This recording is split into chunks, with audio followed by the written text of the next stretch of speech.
Good evening, ladies and gentlemen, and welcome to the Danny Batten Show, episode number 28, I think. I always forget, and I always forget to check. I think it's 28. We'll go with 28. We are talking MMA today, UFC from last night, with the main event of Curtis Blades versus Alexander Volkov, and all the bits in between. Some great fights, some good stuff to talk about.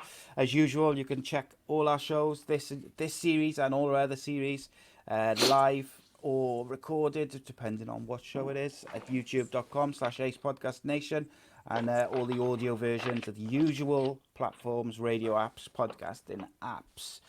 And this past Monday, we had the Andy Campbell Football Show live with special guest, former Liverpool and Stoke midfielder, current Reading midfielder, Charlie Adam. And this coming Friday, we have the Andy Campbell Championship Show live, 7 o'clock, previewing the Championship programme for the weekend, as well as talking about last weekend's games. Plus, Sunday, we have a podcast on cricket, talking with West Indian cricketer Kieran Powell, as well as former Glamorgan cricketer Nyron Norman, and previewing the West Indies versus England series, which starts in, I think it's next week or maybe the week after. But without further ado, joining me to talk last night's UFC, or Saturday's UFC, because this is Wednesday, I am joined by former Cage Warriors champion, UK MMA legend, Mr. Daniel That'll be Batten. me. That'll be you. How are you, sir? Yeah, I'm doing really good, Si. Good week. Yeah, totally. Yeah. Productive week. I ask you this every week. You do. I'll give you the same answer. Gyms, when are they opening? Come on. I still don't know. We're One still of waiting. these weeks, you're going to say, opening on Monday. Ah, man, if only, honestly. No news is good news, as they say. Mhm. I think. Not this time maybe. round.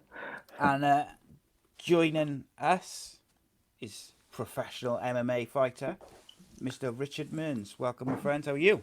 I'm good, thanks. How you doing? All right, mate. All right, it's good. Good. The other half of the Mearns brothers on now with full house. Full house for Ace Podcast Nation. That's right. I like it. Collecting Mearns brothers. But yeah, so overall, Dan, what did you think of last night's UFC? I actually really enjoyed it. I think it was another good one. Yeah, I enjoyed watching all the fights, to be fair. For me, the main fight had a little lull in its repetitiveness and what was happening, which became a little bit, frustrating to watch. But it also livened up in the last round too, so it made it worthwhile watching in the end. Yeah, Richard, what about you? Like overall thoughts of the main card? Yeah, I thought it was a really good card. The main event, it was a great performance from Blades, but it wasn't like the most exciting fight in the card. My favourite was Josh Emmett versus what's his name, Shane Burgos. I'd never seen Shane fight before, but yeah, Josh Emmett's absolute powerhouse, and I was surprised that he could take them shots, and that wasn't ended sooner. Yeah, it was unbelievable stuff. I thought it was a pretty good card. I thought that fight in particular was like, you're talking at the end of this year when they go through like the top 20 fights of the year, that'll easily be in it. But I thought the female fight, the Raquel Pennington fight, was pretty good. I thought the opener as well on the main card, I thought was pretty good as well. So it's relatively enjoyable. I'm just filling because I've lost the card, so I'm just trying to look where it is. Okay. What was the first fight? That'll be. Oh, there you go. Was it Jim Miller? That was it. Jim Miller and Roosevelt Roberts. What did you think of this one, Dan? Yeah, I'm a bit of a fan of Miller. I never used to be, but I've really warmed to him, in his twilight years. But although we say twilight years, he really is still in there. He could really beat anybody on any given day. This was a catch weight, so I take it that either one of them or both of them were out from a full training camp, maybe for still COVID reasons. So yeah, I did worry that Millie would struggle with the size advantage that Roberts had over him. But Miller just looked sharp. He did exactly the right thing. He was giving away a lot of height, a lot of reach, and a lot of speed. to Roberts. So it really put it in Roberts' favour to have a simple strategy, try and stay away, and keep it long. But Miller enforced his tactics on him, got in close, got it to the ground, and worked slick there. I mean, he really is slick. He's got a really good guillotine, as we know. We've seen that in the past. He's had a fair few guillotine wins. He was fishing for it. Roberts was aware of it. But that armbar transition, when he fell off Roberts' back, I was a little bit worried. And this actually, while we got Richard Mearns here, his brother Tom Mearns had a fight where he was on someone's back, very, very similar. And he fell off and done a really lovely transition to an armbar. That was the Ipswich Contenders card, wasn't it? Yeah, I remember. Yeah. Very, very, really, really slick. And this was, equally so slick. Roberts really made a mistake in trying to lift up. Any good jiu-jitsu coach will be telling you that when someone's trying to extend out their hips to straighten out your arm, the last thing you want to do is lift someone up, because you're carrying their body weight as well as their technique of their hips thrusting through on the arm. And he stood up. I mean, some people get away with it and power slam people, but it really is a crude way of escaping an armbar or trying to get out of an armbar attempt. Yes, it can look nice on your highlight reel, but it can also get you finished. And I feel like Roberts just led into temptation. I think he was overconfident. I can't remember Bisping was saying that Roberts was messaging him just 20 minutes before he was going out to fight. Mm-hmm. And so he was obviously feeling really, really confident. Totally underrated Miller. And that was a huge, huge mistake and ultimately cost him this fight. But well done to Miller. So impressed with him. Yeah, Miller took one of the performance of the night bonuses for that finish as well. And deserved. His armbar game is so strong that, it was... once he sort of got him to that one position, you could see it was going to be game over one way or the other, whether it was going to be an armbar or a guillotine, whichever way it was going, it was going to be over, because he made that initial error, or he made that error when they were on the ground, and you just couldn't see him getting out of it. Yeah. What about you, Richard? What did you make of this one? Yeah, it was a good fight. I didn't. So I watched it last night, and I couldn't really recall much of the build up towards the armbar, and then that's all I really remember of that fight is actually the armbar. He sort of because it was the prettiest bit. It's round one, wasn't it? Like it was all in the first round. It's all go, and it was nicely done. I felt when what's his face? Who was he fighting again? Roberts. Roberts stood up, but he didn't as he stood up, the whole arm straightened. He could have perhaps put his knee on Miller's butt, try and peel him off the arm. But you got to keep him crumpled, don't you, to stop them hyperextending the arm. You got to repress those hips, and you got to stack. You got to push it, and he was up against the fence as well, so he could have used that in his favour. Yeah. I mean, maybe stand up and slam him when you're out in the open, but you've got the cage there. Use it, stack him, put his hips over his head.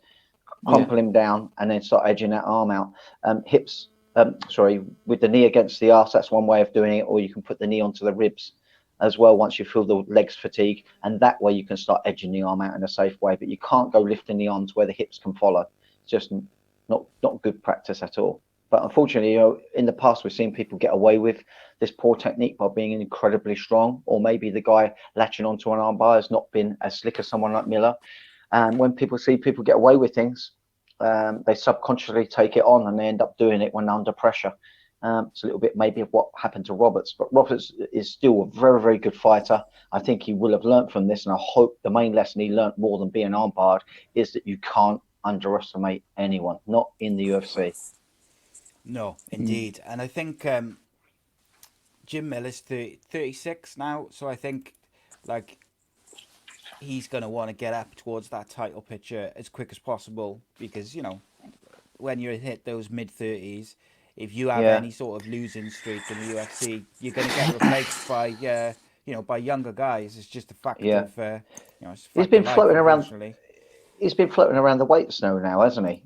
Yeah. I think he's done featherweight, lightweight, and then he's done this catchweight. So I think initially, although, of course, I think ultimately he would love it to have another title shot. I think he's in there because he can still get wins. He's obviously getting paychecks, and I think he just loves it.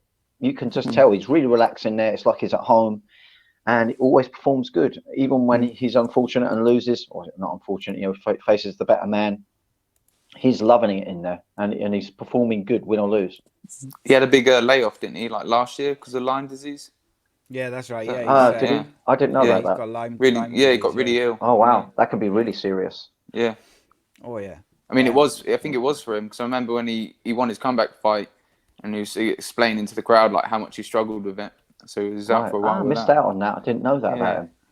Yeah, because that could be, it affects people in different ways, doesn't it? But it can be deadly. Like it's I know. Yeah, I remember at the time there was a lot of a lot of people were saying he won't fight again. So even for him to come back, even more, just to be able to do it is impressive. But to perform at the level that he did, is even better, isn't it?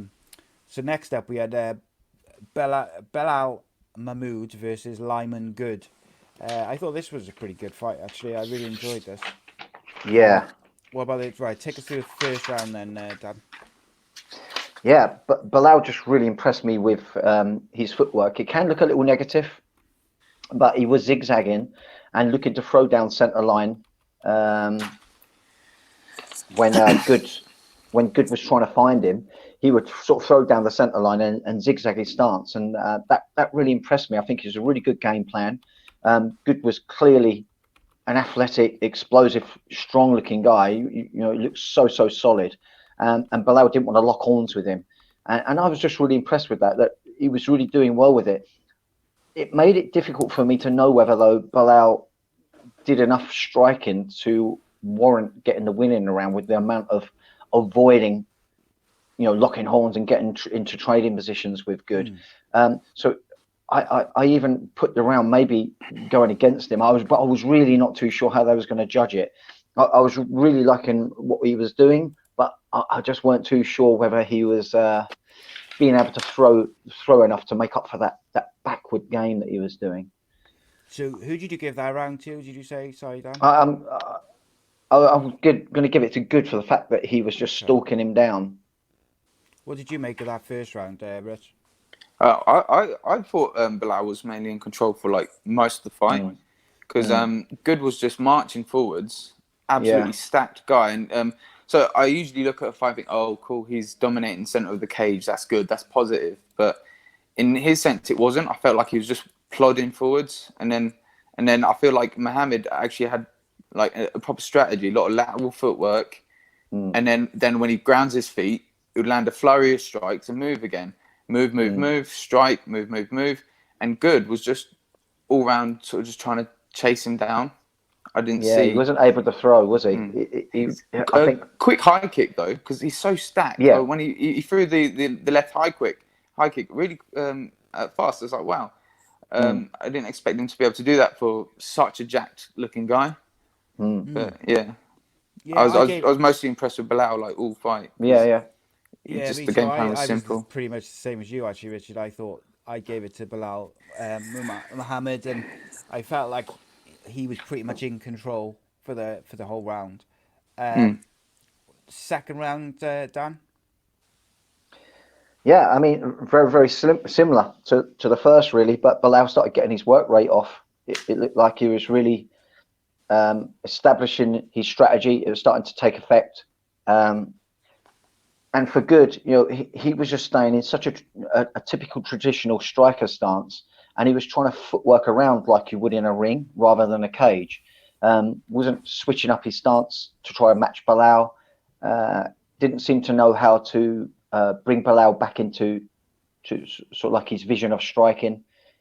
He was always a step behind with his footwork, and so it was kind of looked like he was waiting to hope to land a big shot, which did come in obviously in that third round, but.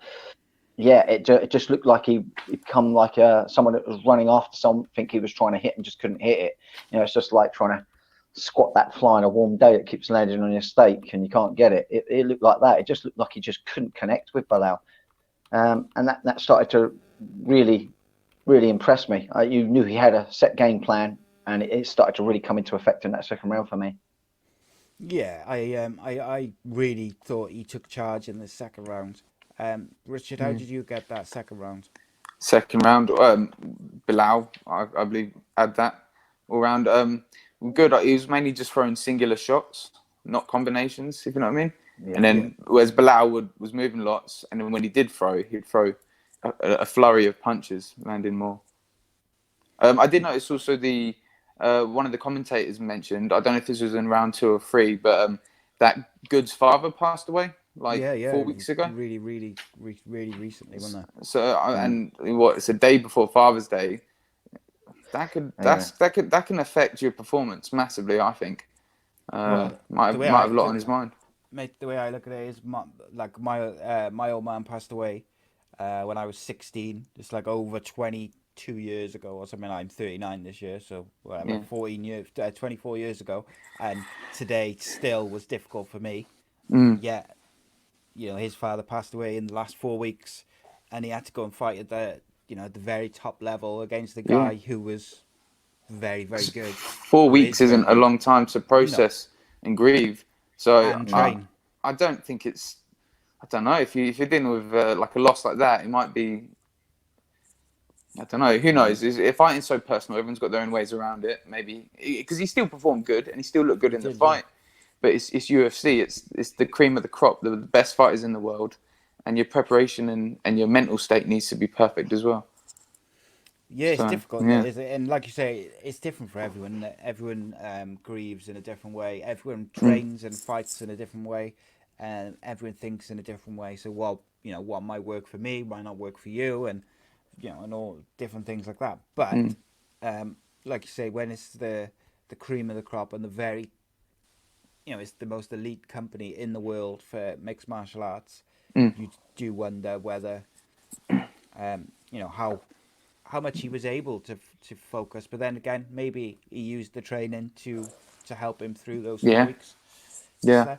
So I was certainly surprised when they mentioned it. I got to say. Yeah, I likely had an impact. I think on his mindset going into the fight. 100%. Round 3 done. Okay, yeah, round 3. Finally, Good gets the result that he was perhaps waiting for, which is to land one of those power shots, and he got it on Bilal. But Bilal, the good thing about Bilal's game is that he has got that wrestling to fall back on, and I think that was his saving grace. He got knocked to the ground, he managed to get back up, he managed to get the clinch and try and smother the productive work that Good so needed, really, to try to come back into the fight or to get the win. But then you had that situation towards the latter part of the round, which is the worst case scenario for Good. He does all that hard work. He gets the knockdown. He's chasing, actually getting some score along with the strikes that he's throwing, because Bilal's footwork has been compromised. But then he gets taken down, gets his back taken. And he was there possibly long enough to give the judges nod for him. And would give him the fight, and indeed, it went to decision in favour of Bilal.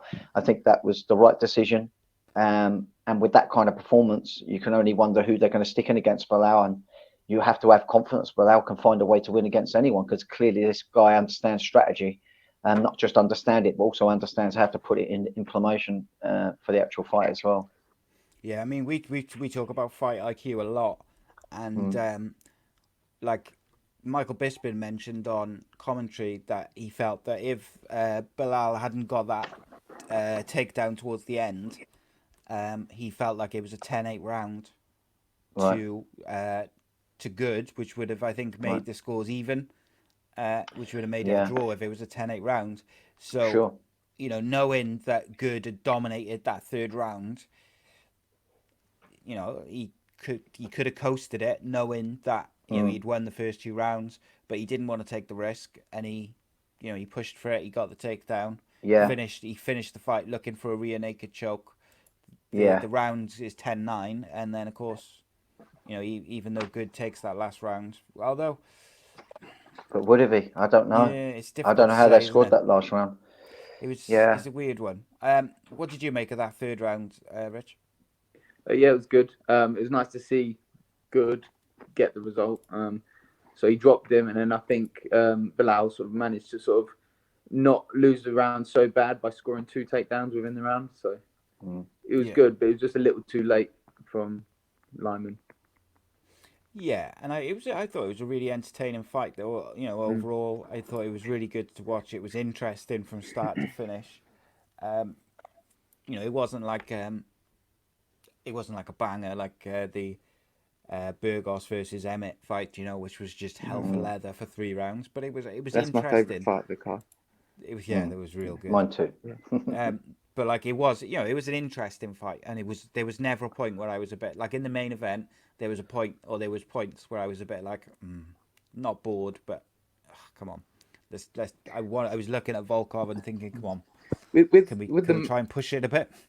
With that main card, I feel like there was some things that, like Volkov's like, should be top of his game in the UFC, but like when Blade, I don't know if we're going too far ahead here, but when Blade's setting him down and he's just not posting on the head at all to get Yeah, he any didn't of that seem to have the knowledge. Didn't have the knowledge. That's It looked really like basic stuff that Danny's teaching us all the time. Getting all of our amateurs know to do it, and I don't know. It didn't. I don't know. Maybe we're going a bit too like. Yeah, when we'll get into that when we get to there. say about. But, the one thing I will say, when me and Danny were previewing the Curtis Blades, or when we were previewing this card last week at the end of last week's show, is I don't think me or you realised, Dan, quite how good Curtis Blades' record is. Like he's only lost to 2 fights out of his 10 within the UFC. He's had 17 professionally. He's only lost 2. Both of them were to Ngannou, which you can kind of excuse. He's beaten some big names like Dos Santos. He's beaten Volkov. He's who else? He's beaten Mark the Hunt, reason he's beaten Overeem. He's definitely good because he can strike well as well, Blade, as well as wrestle well. But I just thought the really long body composition of Volkov being 6'7", I think that would have posed problems being that it's over 5 rounds, and that's why I really went for him. I think over 3 rounds I would have gone for Blade. I'm thinking the 5 rounds. I was thinking, well, maybe from round 3 onwards, Volkov would start taking over with his striking, and I just couldn't see Blade perhaps getting through it. But Blade took enough out of Volkov, and actually continued to take him down over 4 rounds. And it was only really in the last round that Volkov looked like he might be able to try to do something to try and push hard and stop the fight for a win. But I was really disappointed in Volkov's game. Richard was right, really. He was missing some basic foundations to scramble him back up. I know his body composition is a little bit difficult to deal with for himself, but you can also, in turn, once you're educated in the right way, know how to make your body composition be difficult for someone else. And that long frame, those long arms, he wasn't using them well enough to scramble back up or to stay away from being taken down in the first place. The first takedown better in the guard as well. Yeah, absolutely. Like, he could only in round use 4 elbows. did I start seeing a few elbows being dropped. And with his long reach, he could stuff him right down into the guard and really chop them elbows down. If someone wants to keep taking you down and you cut them, then it's going to make you more lubrication. You're going to be able to slip out the takedowns easier. Sure. I don't know, but he didn't start doing any of these things till like the 4th round.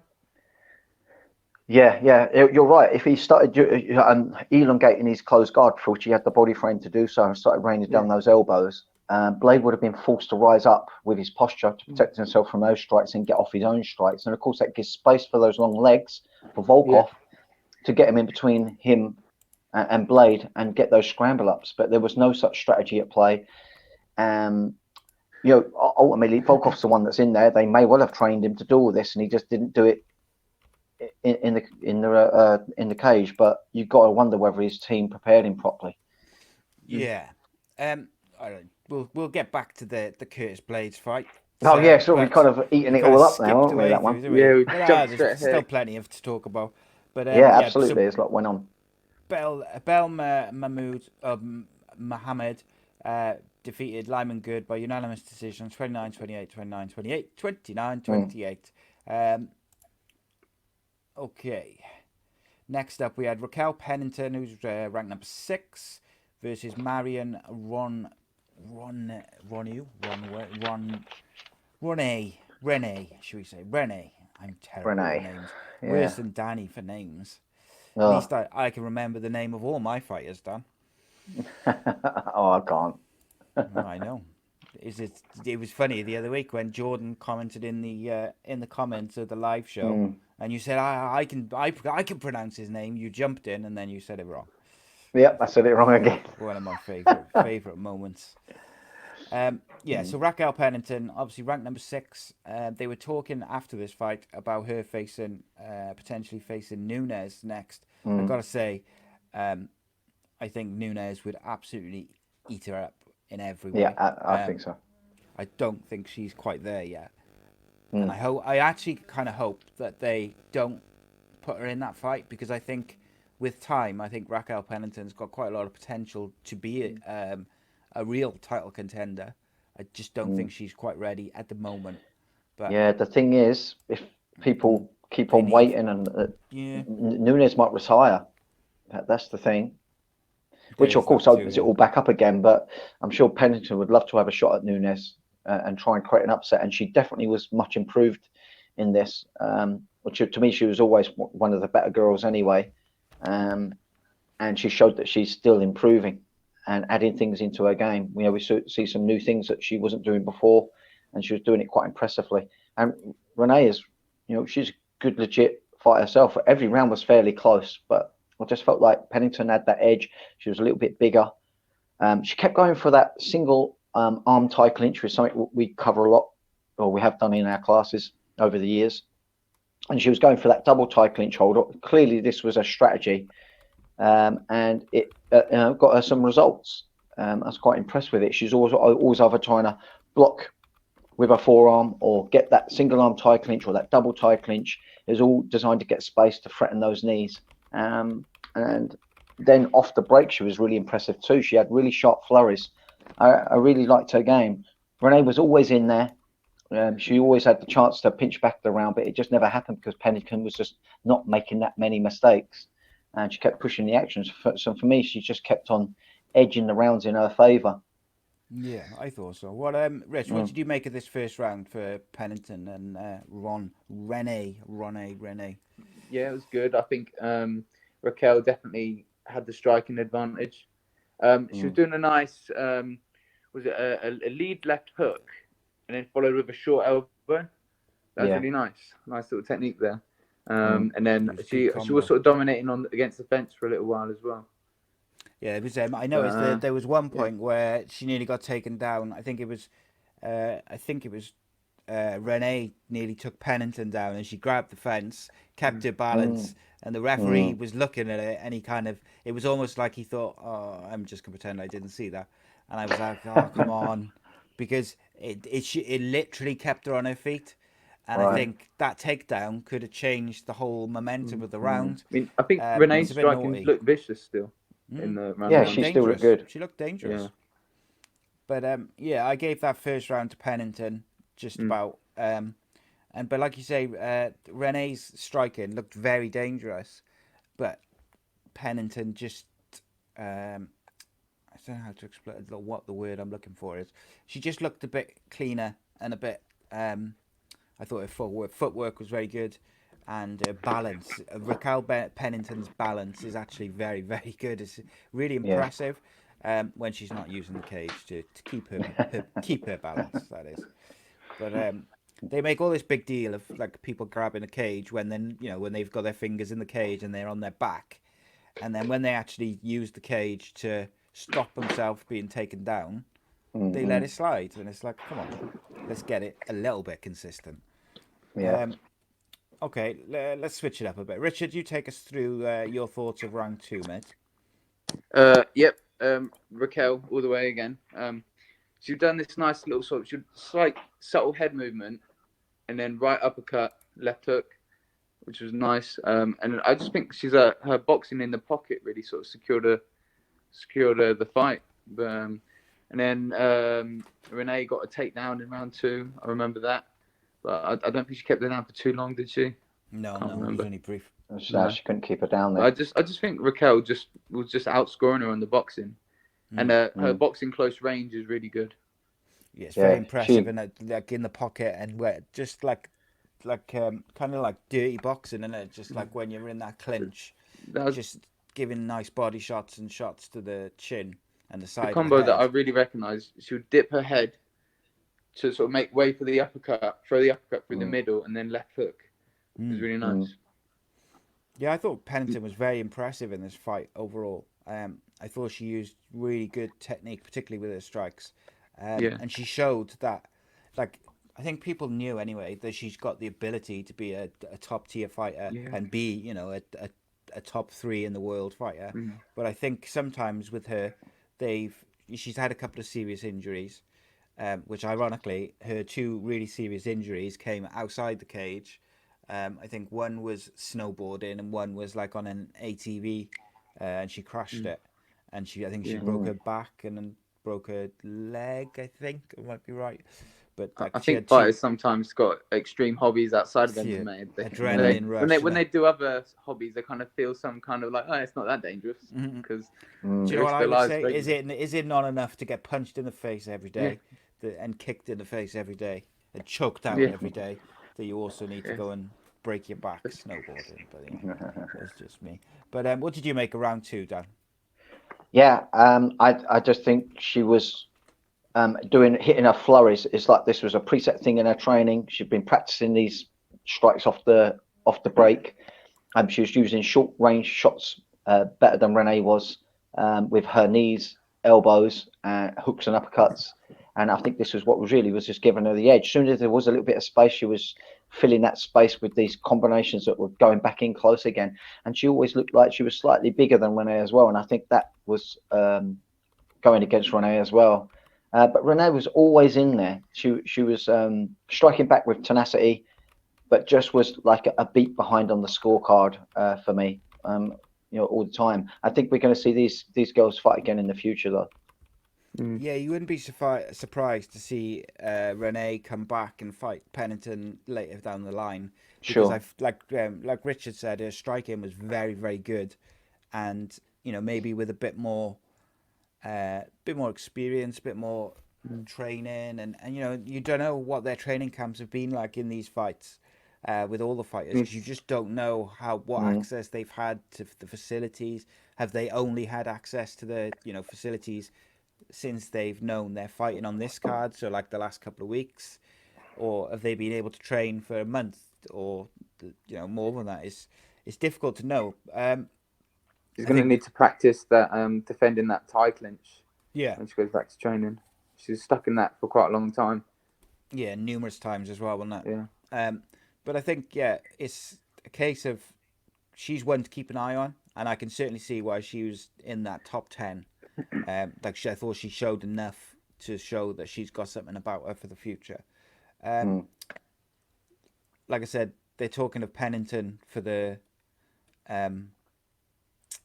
title against Nunes. I would like to see her fight someone else first, maybe someone in the top 3, and give that fight to someone else. The problem being, 1, like you mentioned, Dan, Nunes may retire, and 2, you've also got the added thing that Nunes has pretty much steamrolled everyone.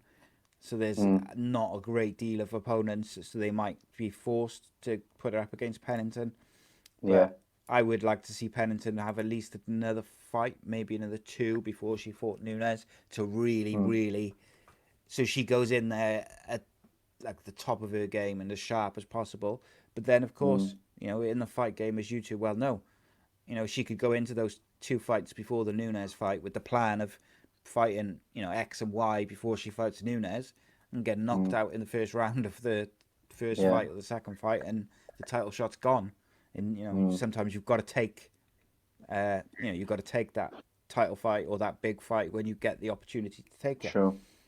So the finish was Renee and Pennington exchanged some elbow strikes to the head. Pennington looks for a takedown. Renee defends while landing some, and then the end of the round, I got confused then. Renee was landing some nice elbow strikes as the round ended, and then we go into the third round. Danny, third round. Yeah, Pennington just kept driving Renee back. She was, just getting the better of the exchanges. She was clinching up, getting the better of the clinch. She started getting that double arm tie clinch, working those knees. Renee started to look a little bit draggled now and started to look a little bit more tired. Like I say, she always kept herself apparent in there. But when she put Pennington against the fence, it was from just momentary, and Pennington would turn her with real vigor. It was just going Pennington's way more and more as the fight went on for me, and it was another solid round. I thought those clinches and the tie clinches and the body shots and the shots in the clinch, I felt like in the third round they had really taken effect on her stamina and her fatigue, like big time. What did you anything to add, Rich, on that third round, mate? Not really. I can't think of anything overly significant that made the third round stand out to me, other than just the usual Raquel dominating the boxing and the clinch. They had that one wild exchange, didn't they, towards the end of the third round, where they both just kind of were swinging. But again, it was weird because you felt like if Renee was going to pick up a win, she was going to have to knock Pennington out or submit her in that final round. Yeah. And just towards the end, they had this kind of wild striking exchange, and I was thinking, right, now Renee really needs to, capitalise on that. She needs to keep it like that and keep that kind of insane pace. And then she grabbed Pennington and put her up against the cage, and kind of, I felt like that played into Pennington's hands. One, because she was doing so well in the clinch with her own striking, but also it just slowed it down completely to close out the round. And Pennington ended up hitting her with a couple of elbow strikes whilst they were in the clinch, like she had done all fight really. And then it finished off with just Pennington in the clinch hitting some knee strikes. And it was right at the end, and I felt like when they had that exchange, it would have been in Renee's best interest to really keep that kind of blow for blow exchange going. If she gets knocked out, then she gets knocked out. But she was going to lose the fight on points anyway. And it was weird to me that she slowed it down, and it was weirder still that she took it into the clinch where Pennington had dominated the fight. Dominated, yeah. Yeah, there we go. Is where it is. Pennington won a unanimous decision, 30-27, 29-28, 29-28. And then we had an absolute blockbuster, and a banger, as they say, the youth say, so I'm told, a banger. Number 8 ranked Josh Emmett faced number 10 Shane Burgos in what can only be described as fight of the night, probably fight of the year, or one of the fights of the year at least. It was very entertaining. Richard, take us through the first round. First round, mostly Josh Emmett is controlling the fight. He was so quick and sort of just dying in and out, throwing crazy overhands, and he was landing high volume punches. Shane Burgos is typically just countering with an inside leg kick, and I think he done some. There was a point in that first round where Josh hurt his leg. It wasn't due to a leg kick. It was he stamped down very, very early on. Yeah, he stamped his foot down. You can see it in the replay. He stamped it like he almost hyperextends it. So something obviously troubled him, but in the post-match interview, they said in the post-match interview they said he tore his ACL in the first 15 seconds of the fight. Jesus. So for him to fight for 3 rounds and he still moved really well after. Yeah. And not just win, and he didn't just like hide away. He fought an incredible fight. If that's the case that he did tear his ACL, that's incredible, mate. It shows not just the mental steel, but just the physical. I think Shane might have picked up on it though, that he was having a problem with his leg, because that's all Shane was really doing in the first fight. He was throwing lots of calf kicks to the lead leg, outside calf kicks to the lead leg, and when Josh rushes in, he would then counter after his flurry with an inside leg kick to the lead leg still. So he's mainly targeting the lead leg, but I think you're right. Yeah, when Burgos was attacking the outside of the leg, I think it was trying to assess, as there'd been damage done, and he was trying to capitalize on that. But I think when he was kicking on the inside leg, I think this strategy was to try and take away the power from Emmett's crosshand. So I think that wasn't to target the leg, just to target the leg. I think it's trying to take away some of that balance, so that Josh Emmett would have less power. But everything I'm impressed with the guy. He's like mid-30s now, and he comes in with fitness and cardio and explosivity of someone a lot younger. Obviously, absolute workhorse of a man in training camp for his strength and conditioning. I remember hearing as well in the commentating that they were complimenting his boxing coach, on how good his hands are. But they said about how Emmett said that his power is just something that's always been from the time that he learned his striking, and you could just tell that is natural. It didn't look like it was false power. It's just there for him. It looked unbelievable, his power. Like, I don't know if the size advantage of Shane is what helped him take the shots, but I think so. Well, I think there's two things that they was landing, and I think there's two things in Burgos' favour that helped him take that and keep him relevant. Because I think Emmett would have put a lot of guys out of commission in the first 2 rounds with the way he was throwing down. One was the fact that Burgos is a big guy, considerable height advantage, and I would suggest he's naturally the bigger man in body weight too. But he had such good form with his head. He had his chin tucked, and it just did not budge. He kept it down. But nevertheless, even with a well-placed chin and head position and a good guard, you keep on getting hit with that kind of velocity of shot. They're eventually going to start knocking you on your ass. Because you can brace the shots. But after a while, even with a tucked down chin, when you keep receiving vigorous shots like that, your head will start ripping back. And that's what you saw in the latter rounds. And it started getting success. I was so impressed because you got to think, Emmett's quite considerably shorter, really is. So he had to think about footwork in, trying to avoid what Burgos was going to do to try and counter him, and had to get back out as well. I think he'd done a perfect mix of really hard hands, right type of combination volume, and the fact that he would shoot him for the takedown at the right times too, just to give Burgos those extra elements to think about. Yeah, definitely. They looked like they could have been a weight class apart, them two. Yeah, they did. That's how big the difference was, though, wasn't it? Josh Emmett said after the fight he'd like to, he's not going to fight anyone below him now. He wants to fight above. He's age 35, similar to Jim Miller, in that, now's that if he wants to ever push on, and Josh Emmett clearly believes that he's capable of, fighting for a title, and with a chin that he's got, you wouldn't put it past him. It'd be interesting to see who they put him up next. He's recently signed a new 4-fight contract as well with the UFC, so they clearly interested. They clearly think that he's got something about him. Yeah, definitely so. And if he wants to get out of that gatekeeper role, then it'll be interesting to see what they do with him next.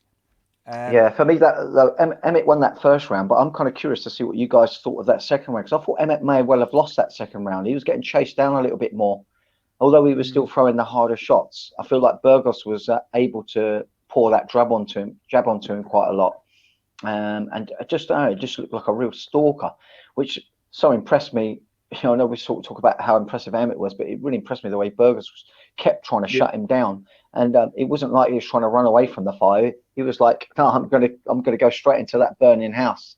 It was just so impressive as well. It really was. And this guy, we're going to definitely see more of. What's his age? I think he's 28, was he? Is that right, Burgos? 29. Shane's 29. 29 years old. 35. Yeah. So I would suggest he's still learning his craft, and he's going to come back ever better. He really is. That is not the last we're going to see of Burgos. But no, I gave this second round to Burgos. Okay. I felt like he, like you said, I felt like he chased Emmett down a little bit in that second round. What impressed me about Burgos actually throughout the round, is as impressive as Emmett was throughout the fight, was I felt like Shane Burgos changed his plan up a little bit in each round.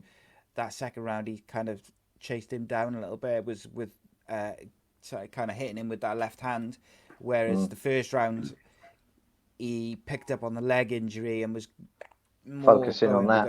Focused on that. Would you give the second round to Richard?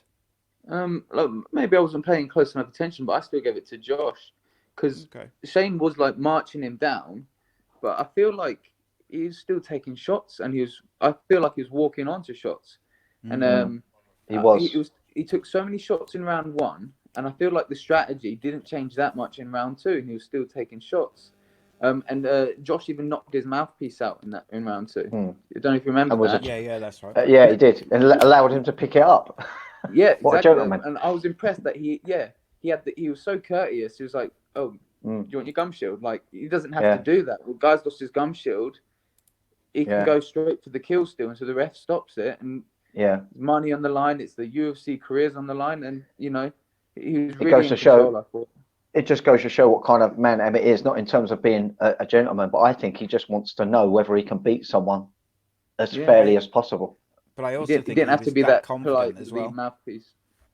Yeah, I think he was that confident though that he was, consistently hitting him clean. That he was comfortable enough to say, pick your mouthpiece up. I'm going to knock your teeth out anyway. I'm giving all 3 rounds to Josh. Yeah, I can understand that. I gave that middle one to Burgos, but just take us through your thoughts of that final round then, Dan. The final round is when Emmett started really hitting, and when I was saying about how good Burgos' head position was, although it was still good, he started getting affected by those shots and started getting put on his ass. And Emmett would do some, in guard ground and pound as well. He wasn't there to pass guard. He wasn't there to do anything pretty. He was just there to keep banging, keep hitting in on that head and racking up that damage and racking up on the scorecard. I think Burgos began to realise that this was slipping away from him.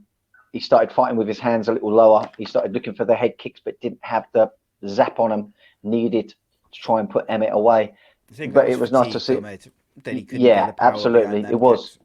Yeah, I agree. But it was nice to see that he was aware of where he may well have been in the fight and was looking to try to aim at Emmett's head and try and get him out of there and try and steal the fight from underneath Emmett's feet. Emmett was just too experienced. And I'm so excited. I just hope his knee is not such a huge holdback and we do get to see him soon and see Emmett continue this role of success that he seems to be having at the minute. Yeah, I just had a quick look to see if there was anything confirmed, and there's no confirmation of his leg injury. It just says suspected ACL. So I think at the moment that's probably based off his interview, which he gave, where he said, I tore my ACL. But I wonder whether that could have been lost in a bit in like the adrenaline of him doing his post-fight interview and him saying, like, I tore my leg up.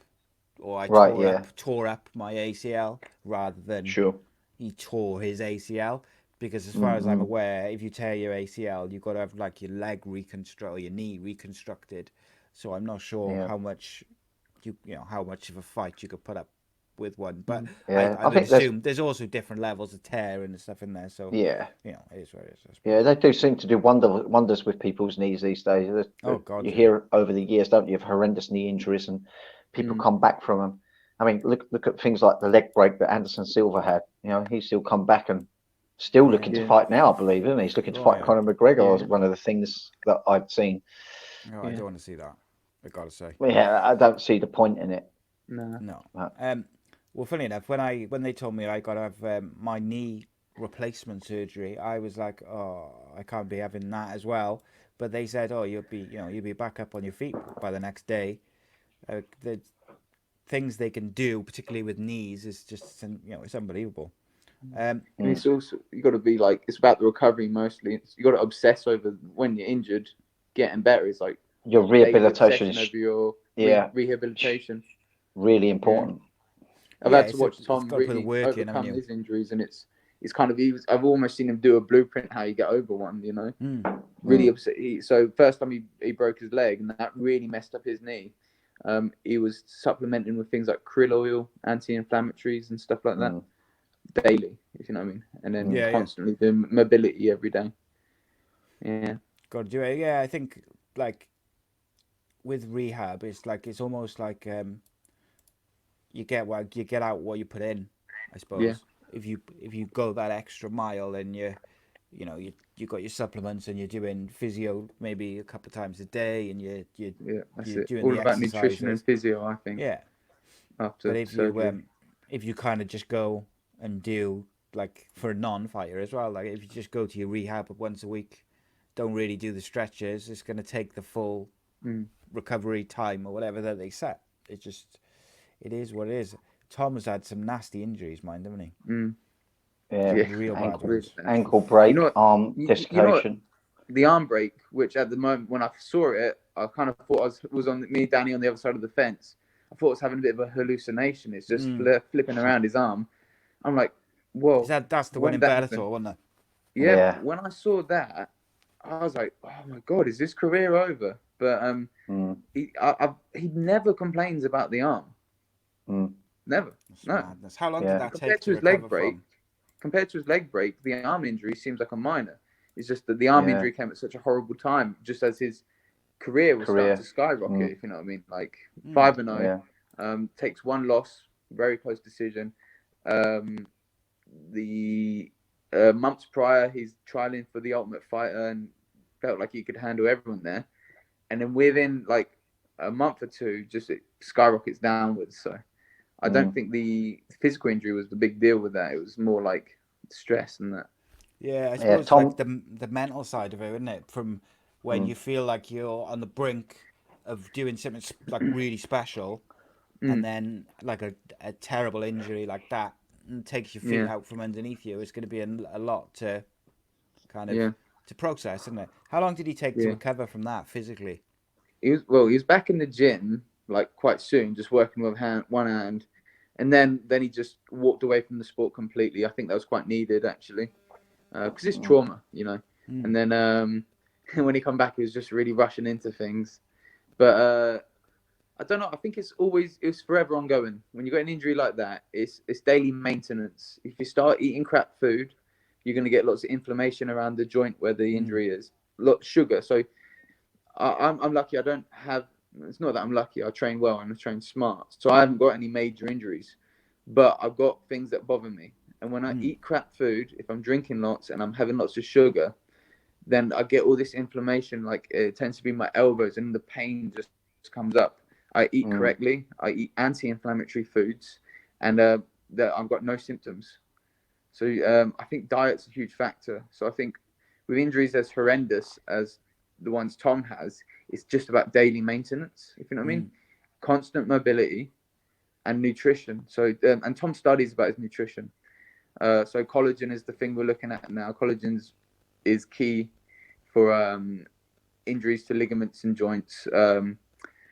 Glycine is a really important thing that helps to so your body uses glycine to produce collagen, and we in a caveman type diet, they would get glycine from the gristle in the meat, from the bone marrow, whereas now we buy all our food from the supermarket, so you just get chicken breast, steaks, so we just get the protein content from the food. But if you think like a previous diet, we're getting lots of nutrition from every part of the animal, like the pig's nose, the ears, the eyeballs. Back in the day, we didn't waste any of that. Them kind of hard tissues, like in the joints, ligaments, all them gross bits that people discard, them gross bits of the meat is where all the collagen is. And that's not in our diets anymore. And that's where you find glycine as well. So to supplement with glycine is huge for joint injuries. Because it will help the body, it will stimulate the body to produce more collagen. Yeah, you are what you eat at the end of the day. Yeah. If that is a fact, then, Manzi, you should start eating brains. I should start eating what? Brains. Well, it might help my brain grow. Maybe I will. Anyway, I think I need some glycine if it helps with joints. Jesus, that's what I need. Some bloody some glycine and stuff in my joints. I think Danny needs an anti-inflammatory diet. There's loads of inflammation around his belly. That's okay. Right. I don't mind that. It's part of you don't like it when it's on top of your face when we're in north-south, do you? No. Yeah, I'll get a punch for that next time we train. yeah, you can get some digs. A lot of people must be looking at this, wondering what's going on with your stubble. So I'll just explain. He grew a beard and he fell asleep one night with a chewing gum in his mouth and woke up with it stuck in his beard. So he had to tug it all out. It's left him with patches. Just hard, like Jose Aldo. That's a good look now. Basically, when I had the beards, that's when beards were the thing. That's the. But then I was going around town and I was like, there's too many hipsters with beards these days, so I just got rid of it. Okay, so what's going on with the hair? When did that come in fashion? That hairstyle, so the comb over. That I actually started molting. That's like I'm not like these people. Yeah. This is what it's like in our gym, Si. But no, It's, if the whole thing can melts, imagine. then I don't even have to shave. You know, so who's the real winner here? I wish like the your alopecia body had gone to helping my you out. balls, man. because I knew I wanted to pick. I've even, to get on subject, I was going to use my cup to get on subject, just so I could talk about your patches and your beard. Oh, lovely. I feel like I'm kissing Si that? every time I drink out of it. I want that cup so I can reminisce. Like, oh, no. No, but Danny, honestly, I wish I had alopecia on my balls, because that would save me some time. I just couldn't. It had to be on my face, didn't it? Like, that's not fair. But I don't want alopecia of your balls because it don't tickle my chin then. You're going to edit this, Si. Yeah, maybe. I might leave it in for both of you. Oh, dear. Suffer the consequences. This is what we're like all the time. Oh, dear. Right, main event. Curtis Blades, ranked number 3, versus number 7, Alexander Volkov. Yeah, let's not do this round by round. Curtis Blades was good, wasn't he? Mm-hmm. Yeah, really impressive. Volkov from the get-go was really just showing no attention or diligence to the fact that Blade was going to want to take him down at some point. We know Volkov comes from a pedigree kickboxing background. We know what he's all about on the feet. Of course, Blade was going to shoot in and try and take him down, but he picked up the leg way too easy. There was no lead leg stripping, no circling of footwork, and no threatening of certain types of strikes that you can do to make it harder for a wrestler to engage. So Volkov really deserved what was happening to him throughout the rounds. And really, all rounds apart from round 4 and 5 were very, very similar. The only chances that Volkov had come late in the 5-round fight, I think, had it been 3 rounds, it would have been a 3-round whitewash completely from Blade. I just still think Blade won every round, but Volkov did come on stronger towards the latter part of the round, because Blade's takedowns, they take energy. And he took him down incredible. He's got really high stats, hasn't he, for his takedowns now? But they all take energy. And he did fatigue a little bit in round 4 and round 5. And Volkov did look like he was going to come back and, maybe cause an upset. But Blade's a pretty good striker himself. He had some successes against Volkov. But the nice thing about Blade's strategy, this goes back down to IQ. He would strike with Volkov a little bit. He was scoring on Volkov, which was surprising Volkov, because Volkov, I think, thought he was going to be shot in on all the time. But Blade struck with him a little bit. As soon as Volkov tried to trade back in any meaningful way, Blade was back shooting in on him. He really smothered Volkov. And it's a little bit like what we spoke about with Miller versus Roberts, giving away a height advantage, a length advantage, reach advantage. You got to push in close. And Blade did that. And he did that very, very well. Blade's really gone up in my estimation. We was actually talking about his fights that he's had in the past. He's beat some really, really good guys, hasn't he? He's up there. He's up there for sure. Impressive. What did you think, Rich? It was a quite one-sided fight, to be honest. It's actually the first time that I've seen either Volkov or Blades fight. And when I was watching it, it kind of looks like when you're watching Khabib just maul someone. It reminded me of that. And I wasn't impressed so much with Volkov, and I don't want to sort of criticize him heavily because, he's a UFC fighter and he's top of his game. But there's some simple things that he wasn't doing. And like I said, Danny's got all of our amateurs doing that sort of stuff, like stuff in the head when he's taking him down. And he's just letting Blades rest his head on his body instead of posting on it to move the head away, make his grip weaker. So I thought maybe Volkov was just coasting because he knows it's a 5-round fight. And I thought maybe he was just, because he didn't seem to be doing much at all. I thought Blades was dominant in the striking and the grappling. And I thought maybe Volkov was just kind of like not giving anything away too much in rounds 1 and 2 and trying to pick up his game later on. And I did see slight strategy change from round 3.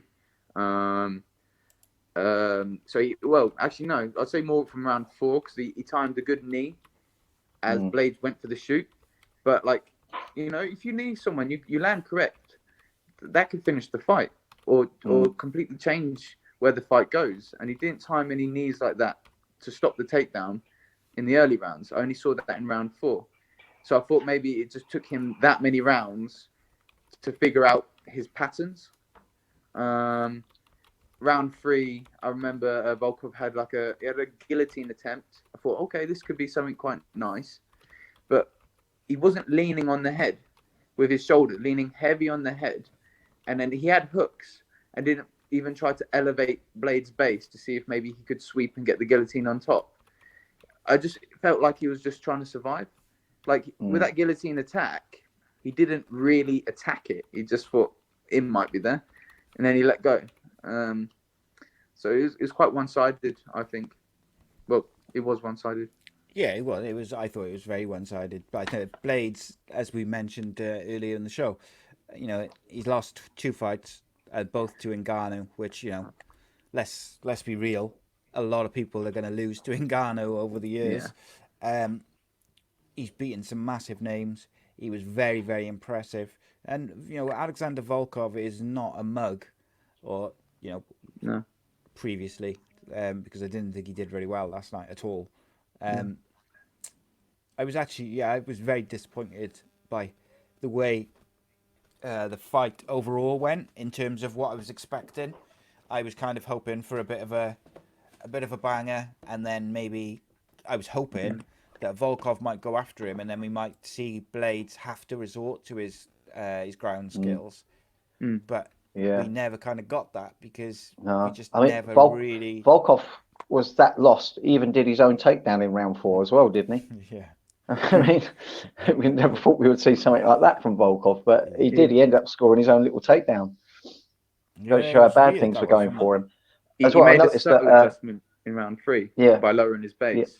Yeah, he did try to lower his base, but I think he was better to be more elusive. Because the problem with lowering your base, okay, it lowers your center of gravity, but then you're going to be locking horns with someone who can out-wrestle you. I think what would have been better is for him to shallow up his base and actually get livelier footwork and try to go back to basics, build on a jab. Once you get the jab landing, then build with your cross punch, then look for uppercuts and do the kind of strikes that are going to make someone who's trying to engage in the wrestling have some anxiety to try and fight through. So, but you got to build off a jab first. He didn't set anything up, and then that timed knee, the knee that he timed off the shoot was in round 4. That's 3 rounds of getting mauled before you sort of start employing that kind of strategy. Yeah. Don't know. Yeah, it was good though. Like I said, there was a couple of points within the fight where it kind of took a bit of a lull, and I was like, wasn't quite what I was hoping for. But then, you can't have everything you want. Can't have everything you want all the time. And it was pretty good. It was a good card. Blades. Did you have Blades winning every round? Did you give any rounds to every Volkov? round. I didn't give any to him. So the final scores for a unanimous decision to Curtis Blades: 49-46, 48-47, 48-46. I was surprised by some of those cards, I've got to say, but I had it at 50-45 for Blades. But it is what it is. Yeah, absolutely. Go on, Dan. Did anyone see Clay Weeder versus Bobby Green? Because I'm a big fan of Clay Weeder. I've met the guy as well. He's tiny, I saw it, proper tiny. Is that on the pre-show, is it? That was on the prelims, He fought Bobby Green. But Bobby Green's better than the results that he's had show for. He's had several very, very close decisions go against him, which really could have gone either way. And this was another one that could have potentially gone against him. Clay Weeder was, sensational when you think that he was really fighting up at a weight that he really shouldn't be in. I mean, the guy is proper small. But the way he did the takedowns on Bobby Green, those first 2 takedowns, he proper picked him up in the air. And he was behind the knee, he wasn't even on the hip. He actually picked him up from the knee. I mean, that's incredible athleticness to do that and detailed understanding of the wrestling game. And it was a real wrestle fest. But eventually Bobby Green's size and length weighed down on Clay Weeder, which I think will give Bobby Green the result in the end. Bobby Green was playing it a little risky with that low down guard, but he don't seem to use a guard, does he? He likes to fight with his hands down by the side of his waist. But I've really enjoyed the fight. It was nice to see Clay Weeder still look like he can take wins, although it didn't go his way this time around. But it was good to see Bobby Green back on winning ways and hopefully be back up on the main card and trying to build on this result. I was well excited to see Guida on the card. Yeah, He's a veteran, and I miss them sort of days of UFC. I don't like the new school as much. I don't find the characters aren't as exciting to me. I do like a fighter with personality. If you know what I mean? That makes me want to get behind them and support them. And Clay Guida's just wild, man. But Clay Guida as well. Boxing's not that good, is it? Like, if I'm being no, critical. it's not. He uses it to clinch. And he had successes with his hands because Bobby Green fights with no guard. So he did get some successes, but he was doing it. He wanted to clinch. He wanted to get the takedown and rack up the scoring in that way on Bobby Green. But Bobby Green was using those low arms as well, wasn't he, to get a few guillotines that looked like they could hit home. But Clay Guida span out of them really well and made a wrestling scenario out of it. And it was a good fight to watch. So, if anyone's watching this that didn't see the prelims, some of the prelims had some interesting things. And there's another thing to mention as well. Richard, you said over, I can't remember the name of the fighter off the top of my head. You sent me over a little clip of a guy wanting to quit on the stall. He had a Dutch sounding name. I've actually got some notes. Where did I put them? It was his UFC debut. I felt a bit sad for him, Okay. It was Austin Hubbard versus Max Roskop. I don't know if I'm pronouncing his name right. And which fighter was it that was on the stall? It was Roskop, wasn't it? Roskop was on the stool, yeah. So, good wrestling background. He was 5-0 at the time. All wins coming by submission. So he'd finished all fights. So, it's looking really promising for him, and it's his UFC debut. I think he got the fight on late notice because Hubbard was originally set to fight Joe Selecki. I've never seen Joe Selecki fight, but Selecki's 9-2, Hubbard's 11-4. So I don't know. I had a little stalk on Max's Instagram just to see if he put any statement out, but it looked quite sad because I thought he had a great first round. Like, he looked really good. Yeah, it was an exciting first round. It was brilliant. Because people obviously, some people ain't watched it. The situation was, he was on the stall saying, "I want out. I'm done." And done with fighting, and his cornerman was saying, and his cornerman were kind of arguing with him, saying, "No, you're not done. Just give me one more round. Just take him down. You're going to be fine." He goes, "No, I haven't got it. I can't do this anymore." And he was literally debating about his career in this 1 minute.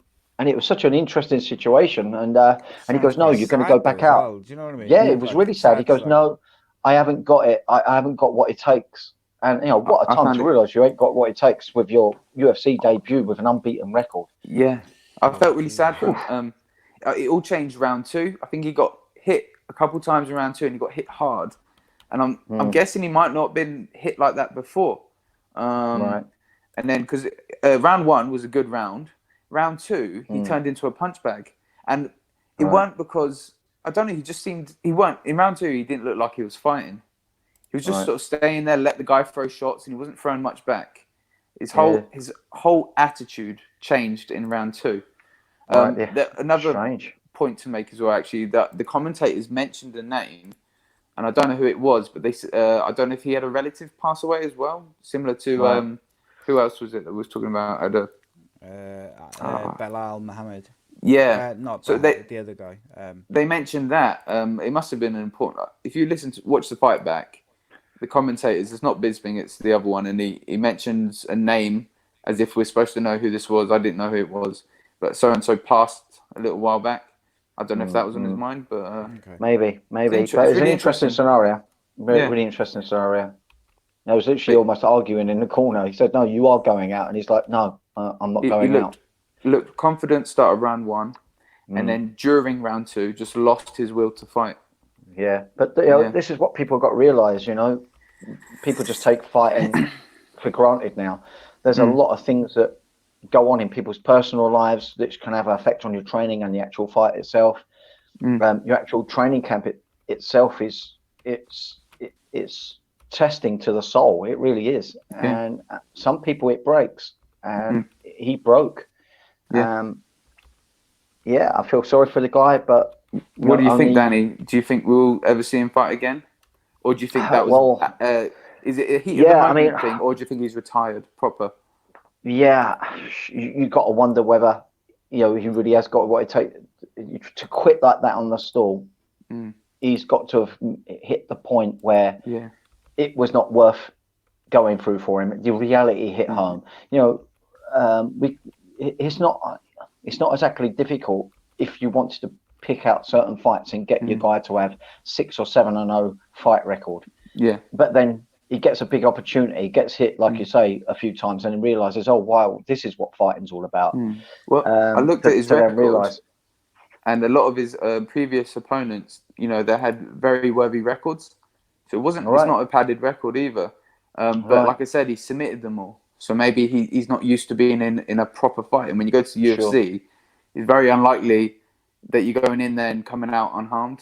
But I don't know. It's interesting. He seemed really promising. And then I guess he's done. And that's a hell of a chink in your armor to show the world, if you know what I mean. Yeah, fighting, professional fighting is very much about psychology as well. And I don't know, to do that on the world stage when all your future opponents are going to be watching that fight. But maybe it's only relevant to that time in that fight. Maybe it's something else going on. But it sounds like he's not got the fight in him. Maybe he'll prove us wrong. I don't know. We're never going to know people's in-depth backstories. There could have been a lot of things leading up to this. He could have been having doubts in his training. You just don't know. But it was an interesting situation that you sent over. It was a late notice fight for him. But it's like, I think you forgave me or Tom, like a late notice fight in UFC. Like we'd do or die even on these domestic platforms in the UK. And it's UFC. It's like you risk your life in many other promotions, and then you get to the big time and you don't bite down on that gumshoe because you've had to do it for all your other fights. I was really intrigued by it. So maybe that was on the prelims, Rich, was it? Yeah, I think the guy might have had an easy ride getting that 5-0 record, maybe. Who knows? Not been tested prior to UFC. Yeah, I'll have a look at that. So, all right, just to finish off then, we'll have a quick look at the card for next Saturday, which is quite a good card, actually. So the main event of the prelims is Luis Pena versus Kama Worthy, which two young fighters who have both got a very good record, particularly, well, both of them have got a very good record. So I'll be interested by that one. And then the main card is even more interesting. The main event is Dustin Poirier versus Dan Hooker. That is going to be an insane fight at lightweight. Richard, who do you think is going to win that? That's really hard. I'm kind of thinking Dan Hooker. I'm going towards Dan Hooker as well. I don't know. I just think because Dan Hooker's kind of like, he's newer to the game than Poirier is, and Poirier always looks amazing. But I just feel like Dan Hooker's at this point where he's always getting better, if you know what I mean. And I think when you've been in the game so long, like Poirier, you do plateau a little bit. And then Hooker lost his everyone last fight, though. Didn't Hooker lose his last fight, though? I think he did. Didn't he? Yeah, he did. He lost. So that's going to be interesting. Quite a big fight, wouldn't it? That could affect you in two ways. You could light a firecracker up your ass and go get it, or it could really harm your confidence. And unless you've been like knocked out dramatically, it won't hurt his confidence that much. I don't think. I think he's going to do to Paul Felder. That's Felder's amazing. Sorry, no, he beat Paul Felder by split decision in his last fight. Right. So no, you haven't. I can't see a loss on there. Oh, was it maybe when we was talking about this, we thought he might have lost because he footworked away a lot, and Felder was really scoring on him. That's right. And we felt Paul Felder had won. Yeah, he beat Paul Felder on a split decision, but basically out of the 17 media members who were in there, 12 of them scored it for Felder, and only 4 scored it for Hooker. But that's right. I remember. Didn't. Yeah, but I think Dan Hooker's game. I think he's got quite elusive footwork, and I think that's going to go against Poirier. I think Poirier is really good when someone tries to, meet him force on force. I think that's where he comes into his own with his boxing and stuff. But Hooker's going to score. Well. Yeah, he's going to hit, move, and I think Poirier is going to be frustrated. Yeah, I think either way, it's going to be an absolute rip-roaring fight. I really, really do believe it'll be a great fight. Another fight, which I think actually is going to be very interesting, and I will be fascinated to see how it goes is Mike Perry versus Mickey Gall. Mickey Gall is excellent on the ground.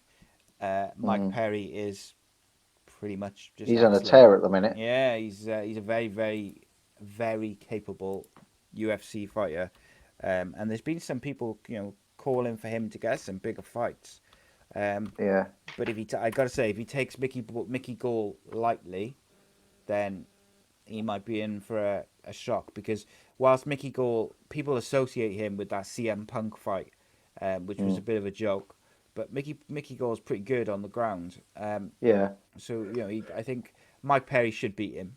Let's not be let's not beat around the bush. But also, I think he's got to be careful. Although I saw a picture yesterday from his training camp, and Mike Perry had cuts, literally blood pouring from his knuckles. Yeah, He had, I saw that cuts and bruises all over his really? face. Looked like he got drunk and punched a wall or something. I don't know. Like it didn't look like a training injury, did it? Because you got when you're training, you got your hands wrapped and they're in glove. Like he was all grazed up, wasn't he? It looked strange. It didn't indicate as to how he had cut himself up that way as well. Yeah, it seems smart. It'd be interesting, but that's not what you want to be going into a fight with, like cuts that could open up in a week. Yeah. Do you know what I mean? It's Yeah. like this next Saturday. Yeah. Then we've got Ian Hennessy versus Brendan Allen. I've got to say, I don't know a great deal about Brendan Allen. He hasn't even got a picture on the UFC site. He's got like a shadow, so I don't know whether he's new. So he's only 24 from the US. This is Raquel, 14-3. They're both 14-3 actually. Yeah, I don't know a great deal about either. Who you got for that one, Dan? Who do you think is going to win? Let's go for the new lap. I don't know either of them very well to comment. So, yeah, it'd be a guessing game on that one. What about you, Rich? I don't actually know them fighters, so I can't call it. Yeah. So if I'm going to bet, I'm just going to say what Danny said because he's a genius. Well, this is true. Yeah. I'm still going to hit you in training. I'm still going to give you more black eyes. No, because look, move. Look. Slip. Why you got so many marks on your face, Richard? Look at I fell. I've not been training, social distancing and all that. Like, there was lots of distance, like a whole arm length. I don't know what you're talking about. Then the last two fights was Gian Villante versus Morris Green, and Aspen Ladd versus Sarah McMahon. That'll be a good one. The female fight, I think, will be an interesting one. But interesting card next week, particularly those top two fights, Perry and Gall and Poirier and Hooker will be very interesting. Yeah, and that prelim fight as well. And then you've got the female fight. So there's at least like 4 fights straight off which are interesting, and then you've got a few fighters which we're not as familiar with. So we'll see how they get on, see how they go, and then after that we've got the old the Fight Island cards coming up. With there's all sorts of people fighting on them. You've got Modestus is fighting. You've got Molly McCann is fighting. Brett Johns is fighting. John Phillips is fighting. Loads of British fighters fighting over those 3 shows. So that'd be really interesting. I think. So like on the Wednesday, you've got the card where Modestus is fighting. Yeah. And then I think it's the Saturday after that Wednesday, Brett and John Phillips are fighting, and Molly McCann, I think, all on the same card. So they're going to be quite good to talk about and whatnot. There's going to be a very busy week. With this going to be like 3 fights in a week, but all some good stuff coming up. Danny's going on for his little trip to Dubai. Yes. Nice. Yep. It's going to be quite a nice experience. That Yas Island looks very, very nice. Yeah, it's. I'm sure it won't be slumming it, mate. No, that's it. Say that. Yeah. Danny, you'll be like one of the few people flying anywhere this year. I know. Yeah, that's right. Yeah. It's like a privilege. Yeah. Fly anywhere. Yeah. I don't think a lot's going to happen for the rest of this year regards flights. No. Sad times. Fight of the night was Josh Emmett versus Shane Burgos. Performance of the night went to Jim Miller And the other performance of the night went to Justin James, which I'm assuming was on the pre-show, which I haven't watched yet. I watched the Justin James fight. Was it good? Just trying to catch up. Yeah, Justin James was another late replacement. So he's fighting Frank Camacho, who was supposed to fight a guy called Matt.